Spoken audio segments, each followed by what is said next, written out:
জলপাইগুড়ি জেলার দক্ষিণ বেরুবাড়ি ও নগর বেরুবাড়ি অঞ্চলের রায়ত কৃষকদের জমির খতিয়ান দ্রুত প্রদান, সরকারি সহায়ক মূল্যে আলু ক্রয়, হিমঘরে আলু সংরক্ষণের জন্য পর্যাপ্ত সুযোগ, বহুমুখী হিমঘর স্থাপন, ভারত বাংলাদেশ সীমান্তে ফাঁকা জায়গায় কাঁটাতারের বেড়া প্রদান সহ একাধিক দাবিতে শুক্রবার জলপাইগুড়ি জেলা শাসক দপ্তরে স্মারকলিপি প্রদান সারা ভারত অগ্রগামী কিষাণ সভা জলপাইগুড়ি জেলা কমিটির জেলাগত, রাজ্যগত ও কেন্দ্রীয় সরকারের উদ্দেশ্যেই এদিনের স্মারকলিপি প্রদান কর্মসূচি গ্রহণ করা হয়। উল্লেখ্য, গোটা রাজ্য জুড়েই এদিন সংগঠনের তরফে এই কর্মসূচি গ্রহণ করা হয়েছে বলে জানানো হয়েছে। জেলা শাসকের দপ্তরে আমরা এসেছি অগ্রগামী কিষাণ সভা জলপাইগুড়ি জেলা কমিটির পক্ষ থেকে। সারা পশ্চিমবঙ্গেই আজকে আমাদের এই আন্দোলন কর্মসূচির ডাক দেওয়া হয়েছে।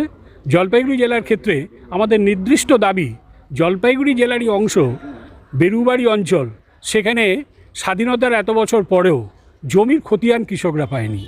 সেই জমির খতিয়ান অবিলম্বে প্রদান করা এবং কৃষকরা যাতে সরকারি সব সুযোগ সুবিধা পায় তার বন্দোবস্ত করা, এটা আমাদের প্রধান দাবি। তার সঙ্গে আলু চাষিদের দাবি, তার সঙ্গে এলাকার সংযোগকারী রাস্তার দাবি এবং এলাকায় কৃষিভিত্তিক বহুমুখী হিমঘর এবং কৃষিভিত্তিক শিল্প, কৃষিভিত্তিক বড় বাজার নির্মাণ করার জন্য একটি জায়গা কেনা হয়েছে সরকারের, কিন্তু সেটা এখন গোচারণ ভূমি হয়ে আছে। এ নিয়ে কারো কোনো হেলদোল নেই। রাজ্যে কিভাবে কত বেশি আসনে জিতে আসবে সরকার, সেইটা নিয়ে চর্চা হয়। মানুষের বাঁচার জীবনের সমস্যা নিয়ে সমাধানের জন্য কোনো আলোচনা হয় না। এটাই আমাদের ক্ষোভের বিষয় এবং আমরা দাবি জানাচ্ছি প্রশাসনকে অবিলম্বে এই সমস্যাগুলোর দ্রুত সমাধান করতে হবে। আজকে কাকে জানালেন? আমরা জেলা শাসকের উদ্দেশ্যেই দিলাম। এডিএম ডেভেলপমেন্ট তিনি আমাদের মেমোরেন্ডাম নিলেন এবং সব বিষয়গুলো তিনি অবগত, তিনি জানালেন এই ব্যাপারে যা যা করণীয় সরকারের পক্ষ থেকে, আমাদের প্রশাসনের পক্ষ থেকে সরকারের দৃষ্টি আকর্ষণ করবে। আমরা রাজ্যের সরকারের কাছে নির্দিষ্ট করে বলেছি 2217 কিলোমিটার বাংলাদেশের বর্ডার।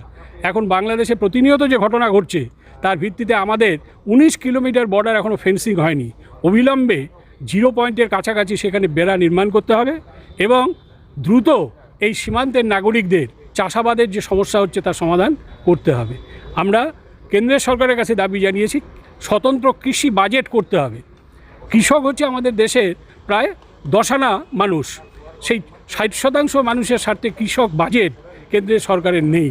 রাজ্য সরকারকেও একটি জনকল্যাণমূলক, কৃষক কল্যাণমূলক সার্বিক আইন প্রণয়ন করতে হবে। এই দাবিগুলোরই আমরা আজকে রেভলিউশন দিলাম।